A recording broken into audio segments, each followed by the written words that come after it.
आज हम लोग बात करेंगे इंडिया और नेबरहुड के बारे में। और ऐसा कहा जाता है, there is no better test to evaluate the functioning of a foreign policy than the type of relationship it has with its neighbours. Reason क्या है? Because of the proximity. If we talk about the security threat and if we talk about the prosperity, obviously first come the neighbors. And it is said that the foreign policy and domestic policies, they too are interdependent. And because with the neighbors, a country may have an open border and the porous border, so it can also be an extension of the domestic policy.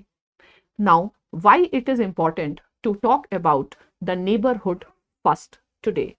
Because it seems that right now South Asia is in flames, and the biggest challenge for India's foreign policy today is neighborhood first. But a question you can ask, was there any time which can be described as the golden time of India's engagement with the neighbors? And the answer can be very simple: no. Never ever since India has come into existence as a nation state, we had good times with the neighbors.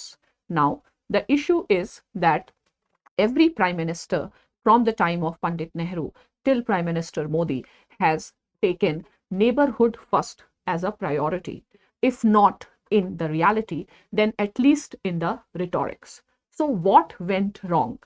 When India gets a recognition at a global level as the leader of Global South, how come the issue is that India is not recognized as the leader in South Asia? Now, another question is, do you still think there is any term in reality as South Asia, or it is just a geographical expression? As far as I understand, this piece of land was earlier known as Indian subcontinent, and its identity as a South Asia is relatively very new.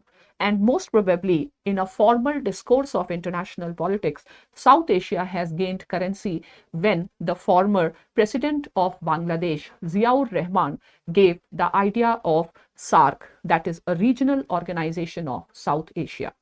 Hence, we have to understand that South Asia or Indian neighborhood, it is not a part of the collective consciousness of the political community in the region.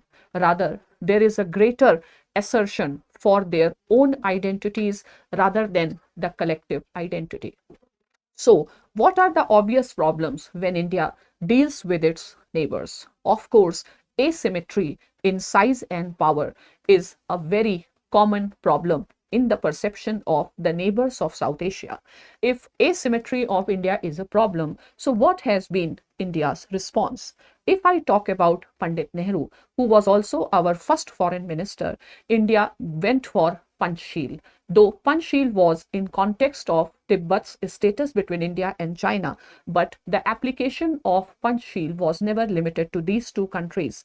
The essence of Panchsheel was mutual respect, and the mutual respect was a position which India wanted to convey to the smaller neighbors who were very apprehensive of India's size.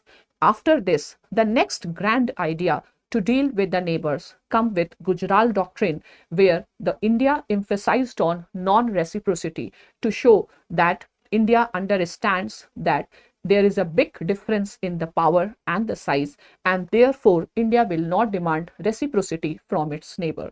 Now, the third grand idea in the neighborhood strategy is the idea given by Prime Minister Modi, who talked about neighborhood first and its necessary component in the term of Sagar doctrine. To assert the neighborhood first policy, Government of India has taken various actions. The buzzword and the central word of neighborhood policy has been connectivity in terms of physical connectivity, economic connectivity, and people to people exchanges. Government of India has tried to develop the economic linkages, the trade linkages. India has extended lines of credit to the countries in the region. Besides, India has taken initiatives like HICDP, means high impact community development programs, initiative with the involvement of the civil society, as well as India has taken initiatives to enhance the physical connectivity. Then what went wrong? Where has been the problem? As far as the reasons for the failure in the north in India's neighborhood, we can look for lot of structural factors. First, the partition, which has created the scar on the mind of the people in South Asia and continues to be like the Banquo's ghost. The unresolved conflicts on border and the water issue, the problematic domestic politics of the neighboring countries, and considering the strategic location of Indian subcontinent, there has been a continuous involvement of the major powers in the region, which make the things worse. However, it should not be a sign of an excuse that we put the entire blame on the foreign powers. There are a lot that needs to be done and corrected from the side of India. We have created institutions like South Asian University, but we have never shown the enthusiasm, or we can say that these institutions were never made viable as per expectation. One very critical element to develop the South Asian identity and to establish Indian leadership has been SAARC. But for a long time, I can say that the last summit took place in 2014 and the 10 years have been passed and we have not developed or we have not conducted the summit. So SAARC is one such institution that would have helped in developing the collective consciousness. India has preferred dealing with the countries on the bilateral level, but a neighborhood first policy required the multilateral platforms for engagement. Again, India's approach in dealing with the neighbors has been to a state-centric approach, and perhaps we have not cultivated and nurtured the various constituencies in the region. Bangladesh is a case in the point where it's not that we remained state-centric, we completely banked on the single political party, and there have been other constituencies which we have not nurtured. Same is the problem in Pakistan. The army of Pakistan and the non-state actors of Pakistan, they even stop us or prevent us from bringing into imagination the need to engage with those constituencies in Pakistan who would like to have better relations with India.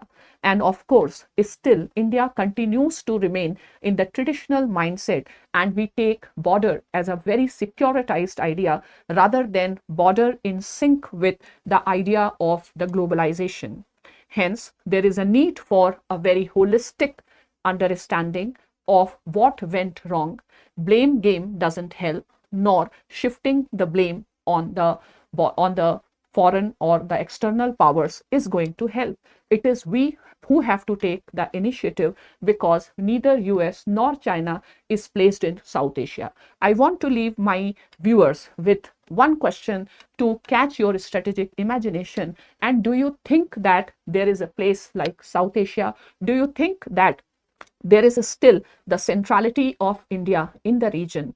And at the same time, my suggestion is, if you are talking about neighborhood first, we have to start understanding by expanding the concept. And today, the neighborhood first policy is not at all based on India's centrality. And perhaps the new imagination and the new talk about concept of neighborhood first is the free and open Indo-Pacific.